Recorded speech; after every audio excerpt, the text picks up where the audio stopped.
ரிஷப ராசிக்காரர்களோட பெண் ஆண் 2 பேரோட குணாதிசயங்கள் எப்படி இருக்கும் அதை பற்றி சொல்லுங்க. நிச்சயமா. ரிஷபம் காலச்சக்கரத்துக்கு 2ஆம் பாவம், சுக்கிரனுடைய ஆதிக்கம், சந்திரனே உச்சம் வரக்கூடிய ராசி. பொதுவாக இவங்க எப்படி இருப்பாங்க? எனக்கு என்னன்னா இவ்வளோ எக்ஸ்பெக்டேஷன்ஸ் வந்து வச்சுருக்காங்க ரிஷப ராசிக்காரங்க இல்லையா. ஸோ அவங்களுடைய அந்த ஃபில்ஃபில் அவங்களுடைய எதிர்பார்ப்புகள் வந்து அங்கே பொய்யாகும் போது அப்போ ஒரு கேரக்டர் அவங்களுக்கு வரும்ல, அது எப்படி இருக்கும்? நிச்சயமா. அதுதான் அந்த தோழிகள் அப்படிங்கிறத வந்து ஏற்றுக்கிறதுக்கு ரொம்ப தயங்குவாங்க. அதாவது தேவதாஸ், அதாவது ஒரு சின்ன விஷயமான கூட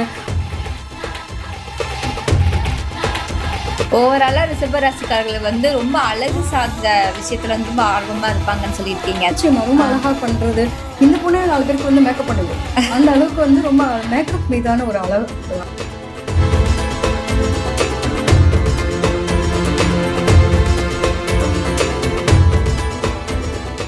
ஃபோக்கஸ் ஆன்மீகம் நேயர்கள் அனைவருக்கும் அன்பார்ந்த வணக்கம். இன்னைக்கு நம்ம கூட பிரபஞ்ச ஞானம் நாடி காதல் ஜோதிடர் ஈஸ்வரி மேம் இணைந்திருக்காங்க. அவங்க கிட்ட நிறைய விஷயங்களுக்கு பதில் கேட்டு தெரிஞ்சுக்கலாம் வாங்க.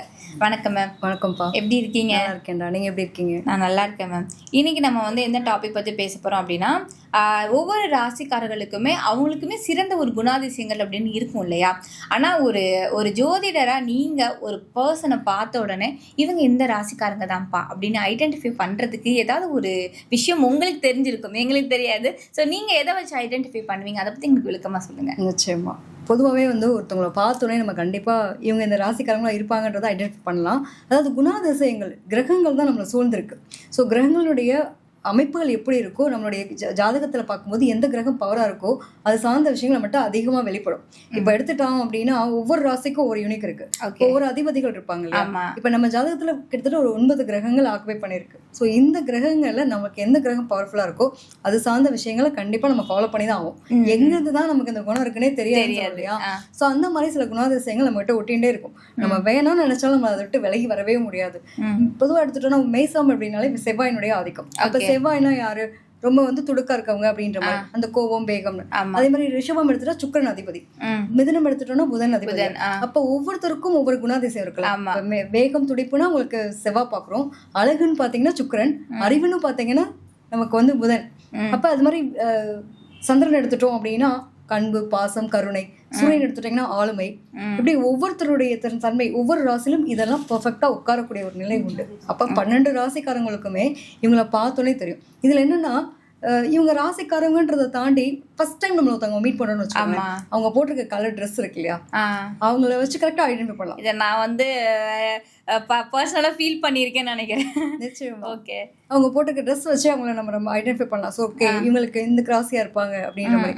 சில பேர் வந்து அவங்களோட ஆட்டிடியூட், ஆட்டிடியூட் எப்படின்னா பேசுற விதத்துலையும், ஒரு சில பேர் பார்த்தீங்கன்னா ரொம்ப இந்த கால் மேல கால் போட்டு ரொம்ப திமிரா இருப்பாங்க, கட்ஸா இருப்பாங்க. அவங்களோட வார்த்தைகள் கோபமான, அப்படி பாக்குற பார்வையெல்லாம் தெரியும். ஸோ இதுலயே வந்து அவங்களோட ராசியை தெரிஞ்சுக்கலாம். கிட்டத்தட்ட இவங்களுக்குலாம் சூரியன் பவர்ஃபுல்லா இருக்கு, உங்களுக்கு செவ்வாய் பவர்ஃபுல்லா இருக்கு. சில பேர் கை கால் ஆட்டி ஆட்டி பேசுவாங்க, அவங்களுக்குலாம் பார்த்தீங்கன்னா புதன் பவர்ஃபுல்லா இருக்கு அப்படின்ற மாதிரி. ஒரு சில பேர் பார்த்தோம் அப்படின்னா ரொம்ப இளமையாவே இருப்பாங்க, வயசான கூட அவங்களோட இது தெரியாது. அது மாதிரி பாத்தீங்கன்னா பார்த்தோன்னே அழகா முகமே வந்து ஒரு வட்டமா இருக்கிறது, ரொம்ப பொலிவா இருக்கிறது, இதெல்லாம் தேஜஸ் ரொம்ப அழகா இருக்குன்னு சொல்லுவாங்க. இப்போ அவங்களுக்கு எல்லாம் சந்திரன் பவர்ஃபுல்லா இருக்கு அப்படின்னு பார்க்கலாம். ஸோ இந்த மாதிரி நிறைய விஷயங்கள். இப்போ சனி எல்லாம் பவர்ஃபுல்லா இருக்குன்னு வச்சுக்கோங்க. அவங்களெல்லாம் பாத்தீங்கன்னா ஒரு வயசான தோற்றம், இல்ல சொல்லுவோம் இல்லையா, இந்த இளம் வயசுலயே முதுமையா இருக்கிறது, அதாவது இளநரைன்னு சொல்லுவோம் இல்லையா. அந்த மாதிரியான விஷயங்கள்லாம் பார்க்கும்போது அவங்களுக்கு வந்து அந்த சனையினுடைய ஆதிக்கம் அதிகமா இருக்கும். அவங்களாம் எப்பயுமே கெரியர் ஃபோக்கஸ் பண்ணுவாங்க, எப்பயுமே எதிர்காலத்தை பத்தின சிந்தனைகளோடயே இருப்பாங்க. என்னடா எதையோ பறி கொடுத்த மாதிரியே இருக்கு அப்படின்ற மாதிரி. ஸோ இந்த மாதிரி சில விஷயங்கள், அவங்க போட்டிருக்க ட்ரெஸ், அவங்க பண்ற ஆட்டிடியூடு, இதை வச்சு நிறைய ஐடென்டிஃபை பண்ணலாம். Okay ma'am. இப்போ வந்து ஒரு பொதுவாக ஒரு ஜோதிடர் நீங்கள் ஒருத்தரோட குணாதிசயங்கள் இப்படி இருக்கும் அப்படிங்கிறத ஐடென்டிஃபை பண்ணுறதுக்கு சில விஷயங்கள் சொல்லியிருந்தீங்க. இப்போ நம்ம ஒவ்வொரு ராசிக்கும் அப்படின்னு பார்க்கும்போது 12 ராசிக்காரர்களோட குணாதிசயங்கள் எப்படி இருக்குது, ஆண் பெண் 2 பேருக்கும் வந்து ஒரே குணாதிசயங்கள் இருக்கா, இல்லை வந்து 2 பேருக்கும் மாறுபடுமா, எல்லா ஏஜ் கேட்டகரியிலையும் அதே குணாதிசயங்கள் இருக்குமா இல்லை மாறுபடுமா, அதை பற்றி நீங்கள் பார்க்க போகிறோம் மேம். இன்னைக்கு வந்து நம்ம ரிஷப ராசிக்கு பற்றி பார்க்க போகிறோம். ரிஷப ராசிக்காரர்களோட பெண் ஆண் 2 பேரோட குணாதிசயங்கள் எப்படி இருக்கும், அதை பற்றி சொல்லுங்க. நிச்சயமா. ரிஷபம் காலச்சக்கரத்துக்கு 2ஆம் பாவம், சுக்கிரனுடைய ஆதிக்கம், சந்திரனே உச்சம் வரக்கூடிய ராசி. பொதுவாக இவங்க எப்படி இருப்பாங்க? ரொம்ப அழகா இருப்பாங்க. பார்க்கத்தோடனே வந்து வைப் அப்படி இருக்கும், ஈர்க்கக்கூடிய நிலை அப்படின்றது இருக்கும். இன்னும் கொஞ்சம் நேரம் அவங்ககிட்ட பேசலாம்ல, இன்னும் கொஞ்சம் நேரம் அவங்கள பார்க்கலாம்ல அப்படின்ற அளவுக்கு ரொம்ப அழகாக இருப்பாங்க. அது ஆணாக இருந்தாலும் சரி, பெண்ணாக இருந்தாலும் சரி. ஸோ இயல்பாகவே வந்து சுக்கிரனுடைய ஆதிக்கம் அப்படின்றப்பவே ஒரு விஷயம் எது சின்ன பிள்ளையா இருக்கும் போதுலேருந்து பெரியவங்களா இருக்க வரைக்குமே சரி, தனக்கு தன்னோட அழகு தனக்கான அந்த ட்ரெஸ்ஸிங் சென்ஸ் சொல்லுவாங்கல்ல, இதெல்லாம் ரொம்ப இம்பார்ட்டண்ட்டாக பார்ப்பாங்க. கரெக்டாக பார்த்தீங்கன்னா அந்த குட்டி பையனாக இருக்கும்போதே சரி, ஒரு 500க்கு போய் நம்ம இன்னைக்கு ட்ரெஸ் வாங்கிட்டு வந்துடலாம் அப்படின்னு நம்ம பிளான் பண்ணி போவோம். அதெல்லாம் முடியாது. நான் வந்து 1500க்கு அந்த ட்ரெஸ் எனக்கு பிடிச்சிருக்குன்னு அட்டம் பண்ணி அதை வாங்கும். சரி அதை தான் வாங்கிட்டோமே, சரி ட்ரையல் பார்த்துட்டு போட்டு பார்ப்போம், அளவு பார்ப்போம்னா கழட்டி போட்டோன்னு வச்சுக்கோங்க, கழட்ட மாட்டேன், நீ என்னை தூக்கிட்டு போய் அப்படியே பில் போடு அப்படின்ற அளவுக்கு அந்த அடாமெண்ட் இருக்கும். அதாவது அந்த பிடிச்சிருச்சு அப்படின்னா விடவே மாட்டாங்க. இது ட்ரெஸ்ஸுக்கே அப்படின்னா மற்ற விஷயத்துக்கு யோசிச்சுக்கோங்க எப்படி இருப்பாங்க. இதே வந்துட்டு ஒரு டீனேஜை கிராஸ் பண்ணுது, ஒரு பையனா இருக்கட்டும் பொண்ணா இருக்கட்டும். அதே மாதிரி பொண்ணு பார்த்தீங்கன்னா இந்த குட்டியா இருக்கும்போதே போயிட்டு இருக்கிறதுலேயே அந்த சொல்ல முடியாது அந்த பாவிக்கல் அந்த மாதிரி பொம்மை அதை உட்காந்து மேக்கப் பண்றது, அதுக்கு உட்காந்து மேக்கப் பண்றது, வீட்டுல நாய்க்குட்டி வளர்த்தாங்கன்னா அதுக்கு உட்காந்து மேக்கப் பண்றது, இந்த மாதிரி மேக்கப் ஐட்டம்ஸ் பொதுவாகவே இவங்களை அழகா வச்சுக்கணும். ஆமா இந்த ஹாட் இன் போட்டு இந்த கிளிப் இருக்குல்ல அதுதான் எனக்கு வேணும் அப்படின்ற அளவுக்கு. அதுவும் பிங்க் கலர்ஸ் ரொம்ப பிடிக்கும். பிங்க் ஒயிட் அந்த மாதிரி கலர்ஸ்லாம் ரொம்ப லைக் பண்ணி அதெல்லாம் வாங்கக்கூடிய பிள்ளைங்களாவும் இருப்பாங்க. இது வந்து குட்டி பசங்களா இருக்கும். இதே வந்து ஒரு டீனேஜ்ல பாத்தீங்க அப்படின்னா, இல்ல நான் எனக்கு வந்து பசங்களோட தான் போய் ட்ரெஸ் எடுப்பேன், நீங்களாம் கூட்டு போய் உங்களுக்கு டேஸ்டே தெரியல, நான் போய் எடுத்துக்கிறேன், எனக்கு இத்தனை வருஷம் இல்லை பாப்பா உனக்கு இன்னும் ஏஜ் ஆகல, கொஞ்சம் நாள் ஆகட்டும், அதெல்லாம் முடியாது, நான் பார்லர் போகணும், எனக்கு பிடிச்ச மாதிரி ஹேர் ஸ்டைல் பண்ணணும், நீங்க எனக்கு குறை சொல்லக்கூடாது. அதுவே அந்த சின்ன வயசுல வந்துரும். நிச்சயமா ரொம்ப அழகா பண்றது.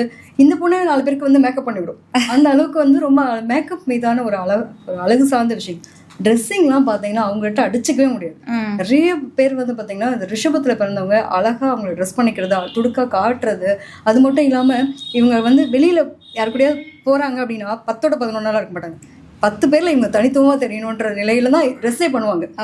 எங்கப்பா நீ மட்டும் வாங்குற, நாங்களும் இந்த மாதிரி இதே காஸ்ட்டுக்கு தான் வாங்குறோம், பட் எங்களுக்கு நல்லா இல்லை அப்படின்ற மாதிரி இந்த கலர் தான் போயிடுறோம். அவன் இவங்க தான் அம்பாசிடர் ஆவாங்க. ரிஷபத்தில் பிறந்தவங்க நிறைய பிராண்டுக்கு அம்பாசிடராக இருப்பாங்க.